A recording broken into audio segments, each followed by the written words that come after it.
My chosen athlete for question one would be Serena Williams. She's a tennis player and she was born September 26, 1981, in Michigan, the United States.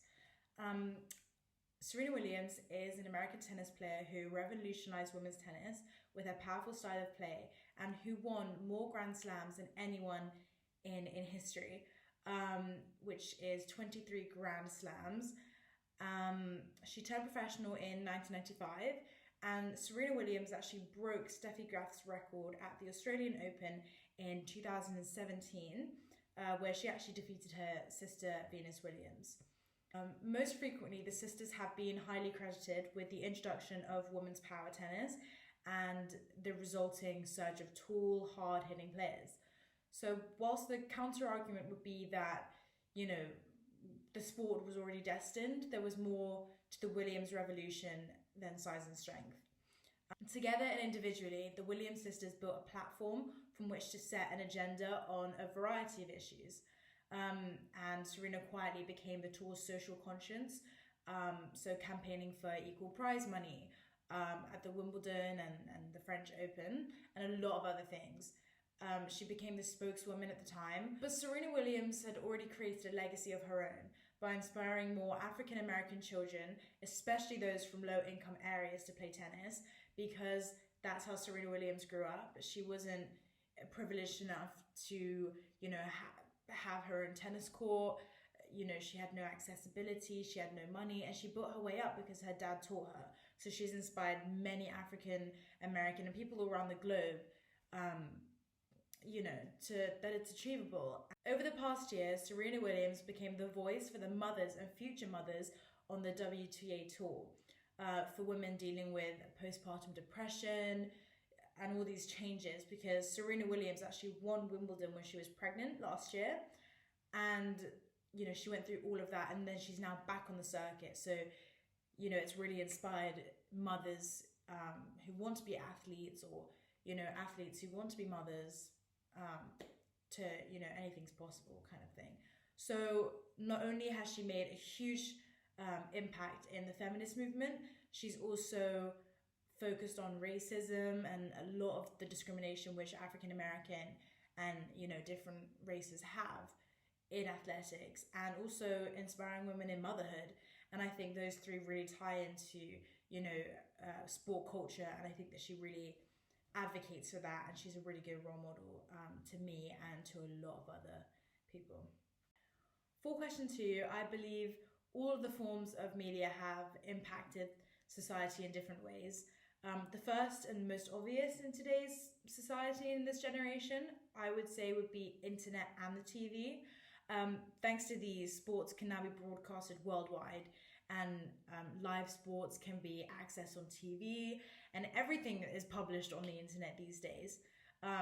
In sports, if you missed a game on TV, you'd only have to wait a couple of hours until it's uploaded on YouTube or different kinds of platforms. Not to mention the live streaming options. The radio has been around for years, and it was tremendously popular back in the day because that's all they had, really. But due to technology, it hasn't diminished per se, but I'd say it's definitely decreased in value. Not for all, but for some, it's decreased in value as other forms of technology broadcast sport in a more popular fashion, a more up-to-date fashion. But for example, I still listen to the radio. It's not completely, it's old-fashioned kind of way. I'm waffling. Print and newspaper, I'd say, is a crucial one, and that would be the one form that would affect me and my participation in sport, and inspiring me to do certain things because I love reading about it. I'd love to be involved with that, because though newspapers have been around forever, people still read it today, and it's in print. I'm waffling again, but newspaper's a good one. Though social media isn't mentioned, I feel it's only right to include it also. This is because it has revolutionized sports, and these days rewind. Wait.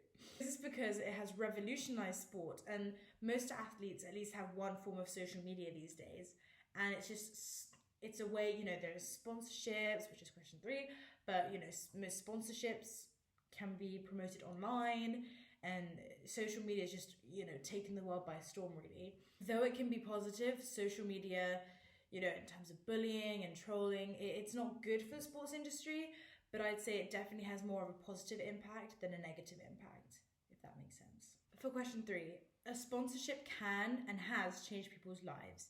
It is a huge step in somebody's sporting career, and it benefits them massively.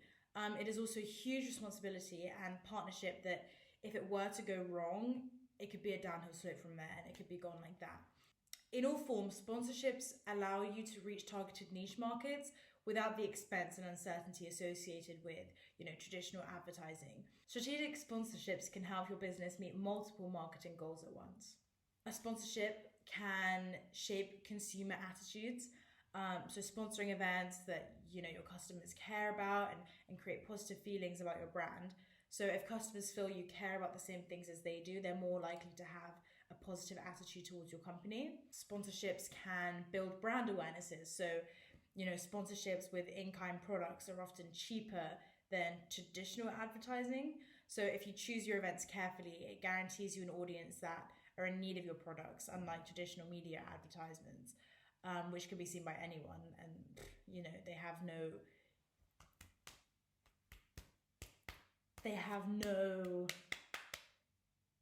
they have no specific, it's not specific to the person. There we go. Sponsorships and corporations have major drive sales. So driving sales goes hand in hand with brand awareness, if I'm honest. And many sponsorship opportunities allow you to introduce customers to your product in a way that encourages them to make a purchase. If the target audience was a bunch of kids at a tennis academy who look up to, Djokovic or Federer, Murray, Serena Williams, Sharapova, all of those people, and if they're all sponsored by Nike, and Nike come in and say, look, we have, some samples which, you can see your idols wear on TV, obviously they're going to jump with the opportunity. So that creates more drive sales for the athletes, if that makes sense. Ow. What the is that on my foot? It's a piece of glass. What the What I believe affects me and what I'm contributing to, as well as other members of the public, would be the media exposure. So this positive publicity increases the visibility of your products and services. So especially if you have a media plan in order to, set in place and capitalize on the exposure. So every time we, like a picture or we Google a certain brand, everything in the media exposure category, I feel the members of the public have a big effect on. So every time a fan goes to a stadium or a court, Wimbledon, for example, or, any professional game as such, and they see the advertisements branded and, they're wearing their logo, all of that comes into play. So the fans actually, without realizing in on the sponsorships. And like I said, the athletes, they, it's makes or breaks a career, to be honest, mostly makes. They get lots of money, they've got free clothes. It just depends what kind of industry you're sponsoring for. For the corporations, it's a great opportunity if you get to work with the best of the best, and major sponsorships do go well. But if they're a bit lower, or if your athlete acts out of hand, so for example Nick Kyrgios, if he's wearing Nike and he smashes his racket and the audience boo him, that's going to have a big effect on his sponsorship in the future, because corporations are not going to want to sponsor him if he's going to be acting rowdy and all of this per se. Thank you.